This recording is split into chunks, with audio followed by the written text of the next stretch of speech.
Pizzicato dagli uomini della stazione navale della Guardia di Finanza di Venezia mentre vendeva biglietti a CTV a tariffa agevolata a ignari turisti.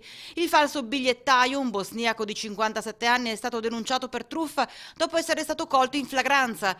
Ad accorgersi che qualcosa non andava, le fiamme gialle che hanno ormeggiato il loro motoscafo si sono appostate nelle vicinanze del pontile dove l'uomo stava cedendo a un gruppo di turisti ticket a tariffe super agevolate, di quelli dedicati a persone disabili.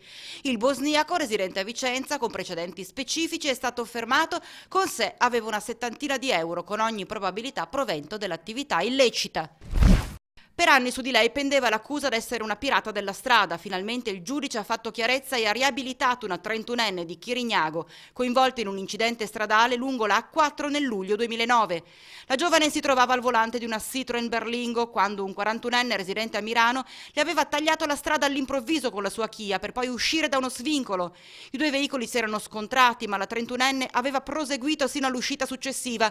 Quando era andata a denunciare il fatto alla Polstrada, era emerso che gli agenti non solo erano già intervenuti, chiamati dall'uomo che aveva provocato il sinistro, ma anche che lo stesso aveva fornito una versione completamente diversa da quella della donna, pesantemente sanzionata ed accusata d'essere scappata. Dopo quasi 7 anni, dunque, la riabilitazione, anche se la 31enne deve ancora vedere i soldi del risarcimento.